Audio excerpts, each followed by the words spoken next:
morning and welcome to another episode of Making the Most from Maryland SNAP Ed.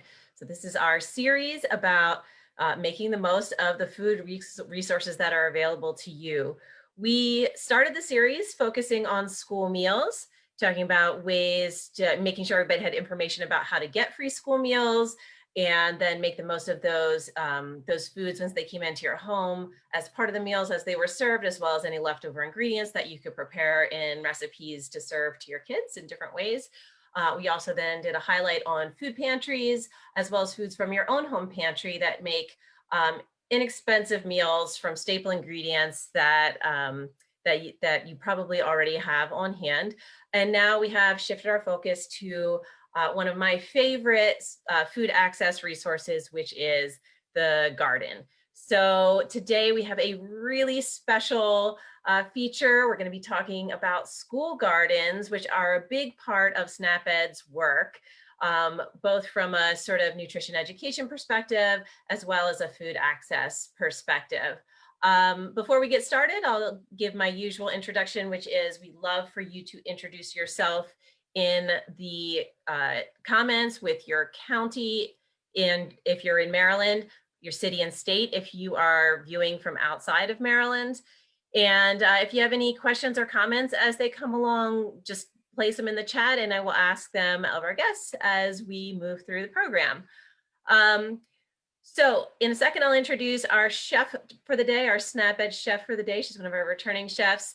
And she's going to highlight for us school meals and food assistance info for Howard County, Maryland. But just as our usual reminder, school meals are free to all students through the end of the school year. And then that has been extended through the summer, and then through the end of next school year.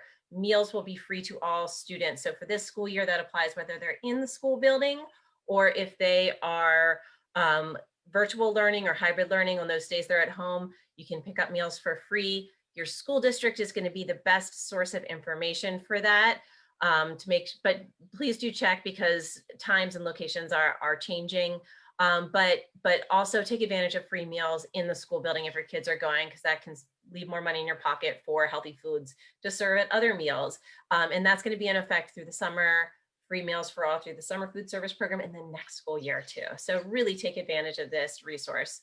So I'm going to go ahead then and introduce Razan Sahuri. Razan is our SNAP Ed educator in Howard County, Maryland. So welcome back, Razan. This is a repeat visit for you on the Making the Most series.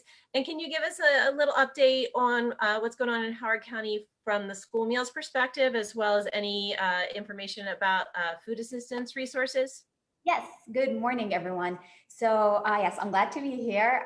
Today, what changed since last time I was here? So the meal distribution, because there's some kids that are going back to school, depending on whether children are completely virtual or they're children in the county but do not go to school, they have different pickups from students that are shift A or shift B, or if they are going to school 5 days a week. All of those information are going to be linked in the chat. I think we're going to put the link to that. And then for Howard County, there's always the Howard County Food Bank that is ready to assist any families that have any needs throughout the county. Great, thank you. Thanks for sharing that. And we'll put links in the chat as we usually do. I do want to apologize to our viewers. I did see a comment. I do acknowledge my internet connection, I think, is a little breaky today. So if my video is not keeping up with what I'm saying, that's on my end. Unfortunately, I don't know there's a whole lot that I can do about it, but we're just going to go with it. This is live TV, but hopefully you'll still be able to get the most important information through. So thanks for that. All right, so we are today, like I said, talking about school gardens. So school gardens are a great way to get kids outside in the fresh air, get their bodies moving, get their brains working in a different way. And when you get kids involved in growing food, they're going to be curious about it and more interested in eating it. And you also can use school gardens as a way to access healthy foods. So we have a guest here today from Crellin Elementary School in Garrett County, Maryland. Crellin is a longtime SNAP Ed collaborator. We've worked with them for many years, providing nutrition education to complement things that are going on in the school. So I'm going to introduce Dana McCauley, who is the principal of Crellin Elementary School. And she and some students from Crellin are going to be telling us about their school garden. So welcome, Dana and friends, and I'm going to let you take it from here. Thank you so much, and thank you for having us. Well, I am thrilled to introduce to you three of our fifth graders who will be presenting the information to you today. We have Hadley Berg, Olivia Hayhurst, and Alex Hanlon.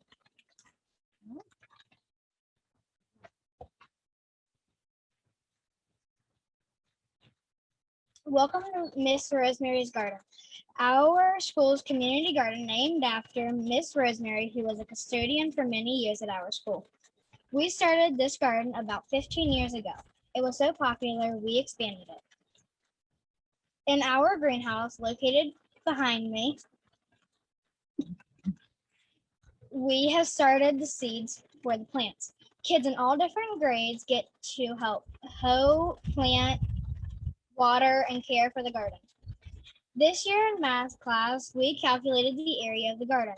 Then we looked on the back of seed packets to determine how far apart to plant each seed. Then we decided where to put each plant to maximize space to grow as many fresh vegetables as possible. I remember when I was in third grade, Miss Botkins from the Maryland Extension Office taught us about planting and caring for seeds. We are applying what we learned as we get ready to plant our garden this year. For 2 years, we were part of Crellin's Young Researchers Institute. My group researched ways to keep pests out of our garden. We were researching this because we started to notice that plants were dying that were covered with bugs. For example, a few of the pests we found were aphids, Colorado potato beetles, earwigs, cabbage worms, and ladybugs. We learned all about integrated pest management techniques that did not involve using pesticides. Some of the techniques we learned include looking and identifying the pest to be sure it is harmful, soaping the leaves of the plants, using sacrificial plants that will draw the pest away from the vegetable plants, putting chickens in the garden to eat the pest, using bug boxes to house the pests, and using row covers. This year in the garden, we will be using sacrificial plants, marigolds, all around the garden fence. In the front of our school, we have a free pantry for anybody that's hungry. I built it for my fourth grade Be the Change project. I mainly built it because about 2 or 3 years ago, me and my family went on a trip to New York where I saw a bunch of hungry people on the streets and I felt bad. So one night, whenever me and my mom were talking about what I should do for my Be the Change, she said, well, you could build the pantries that you wanted to build a year ago. I said, sounds good. So far, it's been successful, and we have about 3 in Oakland, Crellin, and the Lions Club. Also, we are growing plants in our garden to put in there so that people can eat them if they are hungry. New this year, we started Crellin's Family Gardening Program. We were not sure if we would be coming back to school or still learning virtually. By the end of May, each and every student will receive 3 grow bags, 3 bags of soil, and seeds and plants. We will be learning about gardening and growing fresh vegetables at home. We would like to make a book recommendation. In class, we read a book called Katie's Cabbage. It is a true story of how Katie Stagliano from Summersville, South Carolina, grew a 40-pound cabbage when she was in 3rd grade. She donated it to a local soup kitchen where it was used to feed 275 people. This inspired Katie to create a program called Katie's Crops. Katie's Crops has become a national movement aimed at ending hunger, one vegetable garden at a time. We were very inspired by her story and Alex's little free pantry. Adding our fresh vegetables to his pantry is a great way to share our vegetables with the community.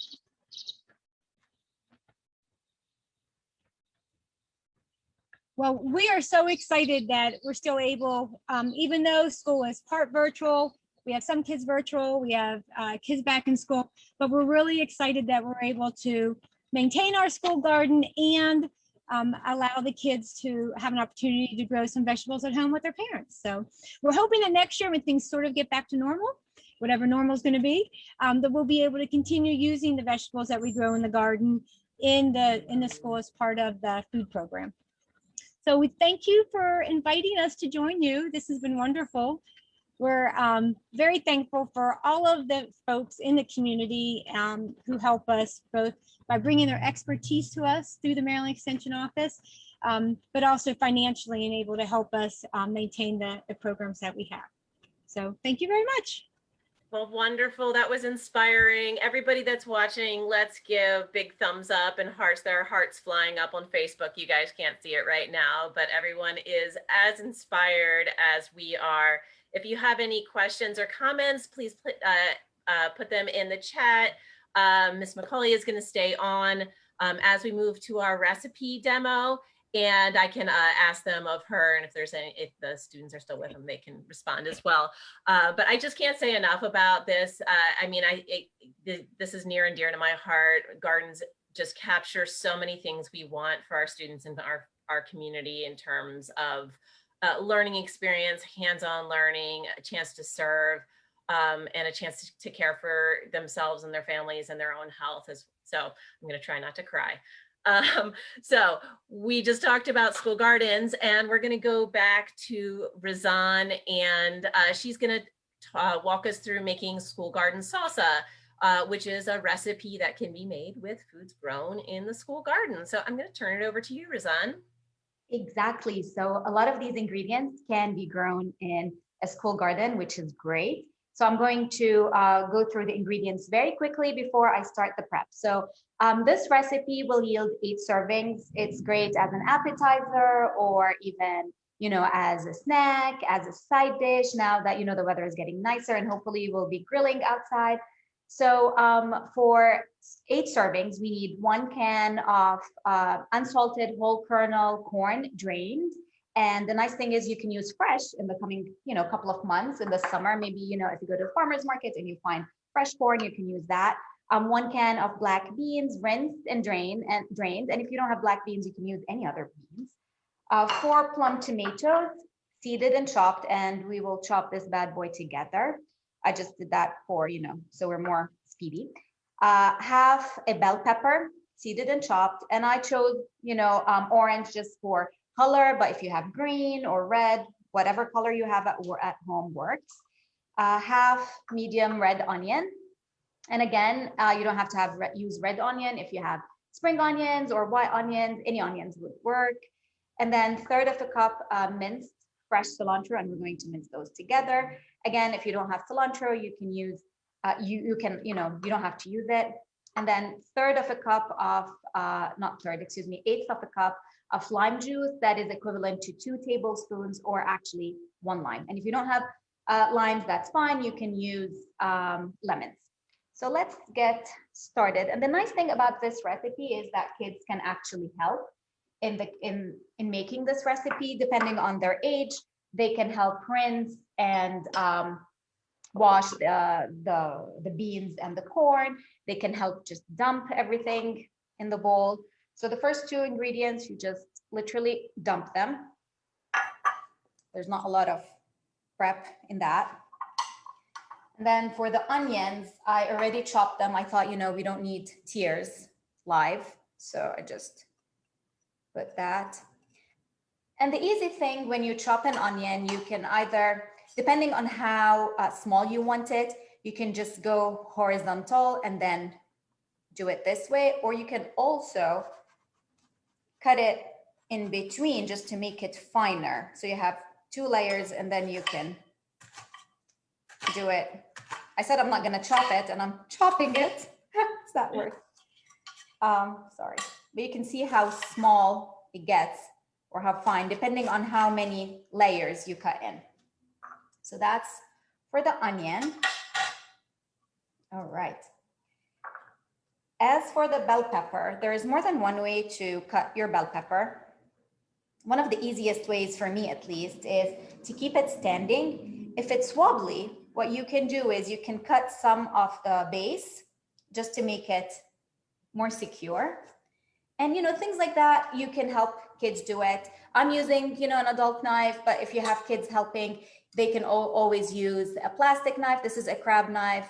It won't hurt them, but it will cut through things. Maybe not through a bell pepper, but tomatoes. So what you can do is you can hold your bell pepper and just cut this way. So we need half. So I'm just going to do half of it at this point. When you do it standing, you don't need to remove the seeds. It's very easy. It'll be mess-free. An easy way to do this as well, since we want squares or chopped, you can do it vertically at first. And then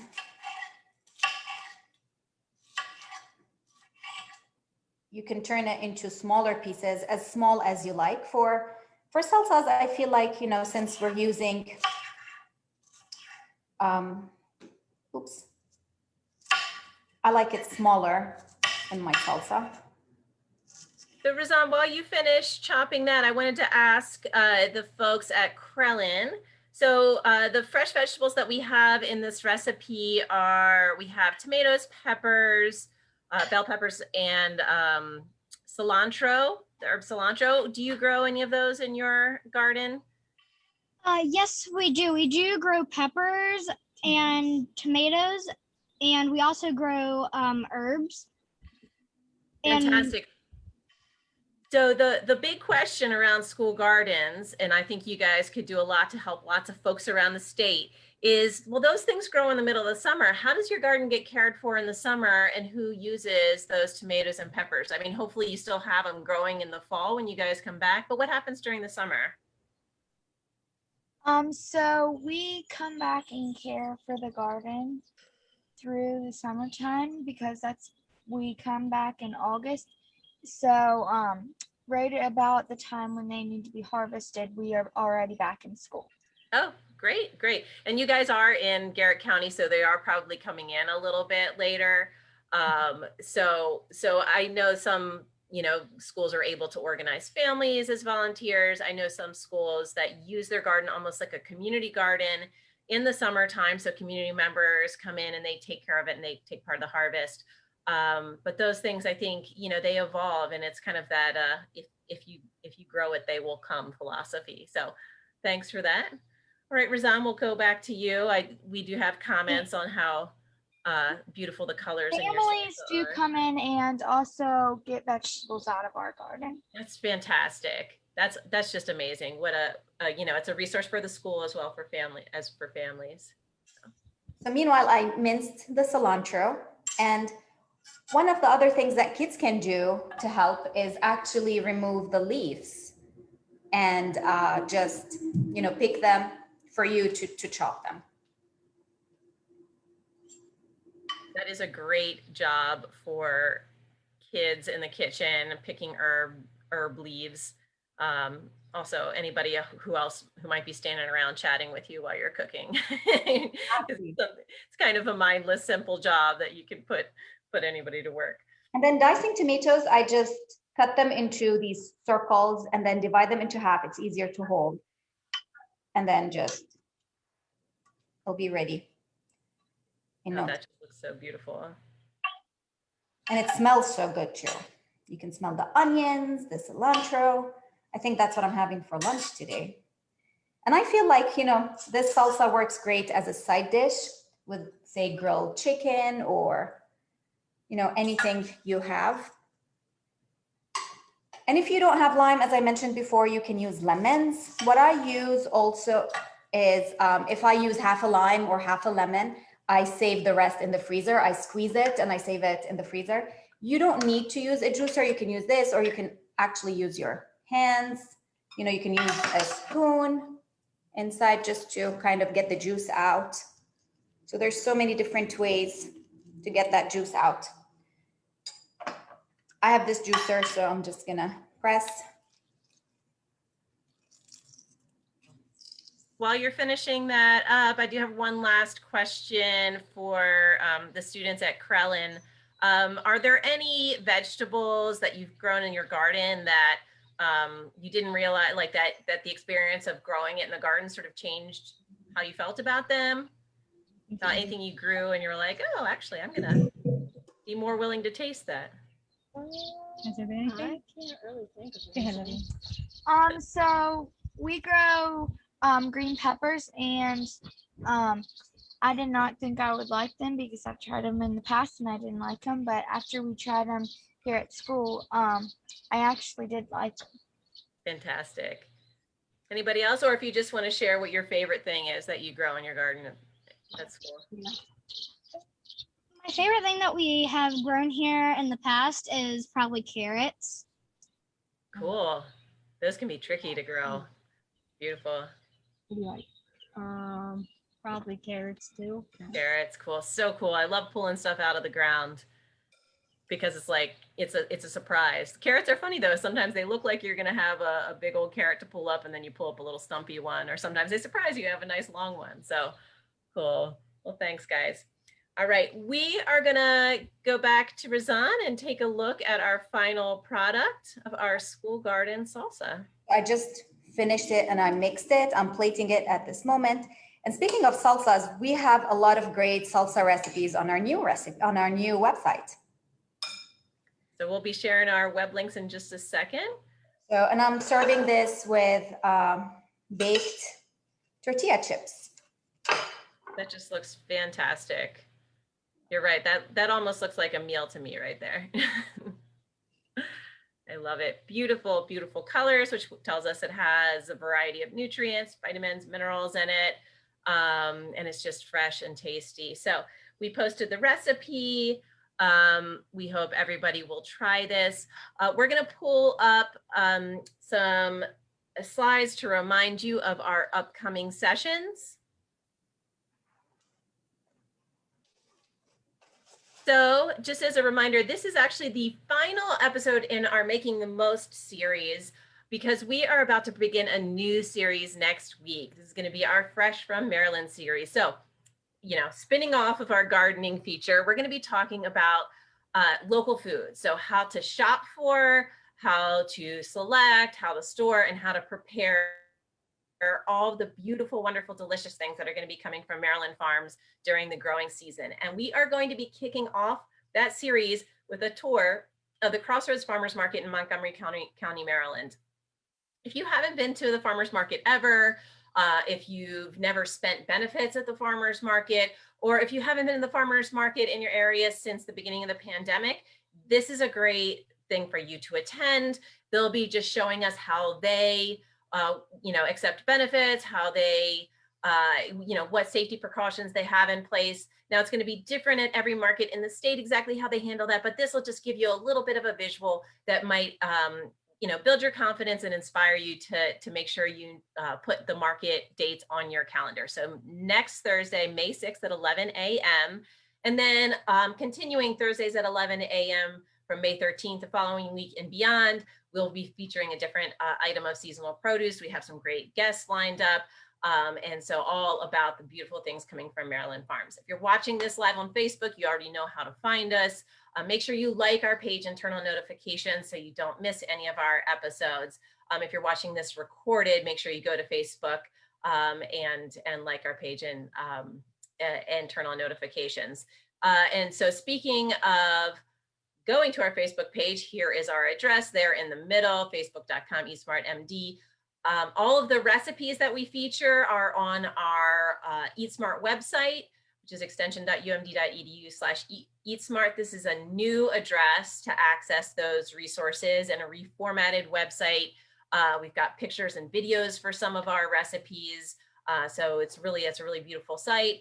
And then we do post our recorded videos from our Facebook Live series to YouTube. So that's our address. Subscribe to our channel. We also have amazing nutrition education resources there, video lessons for students, read aloud videos of health and nutrition books.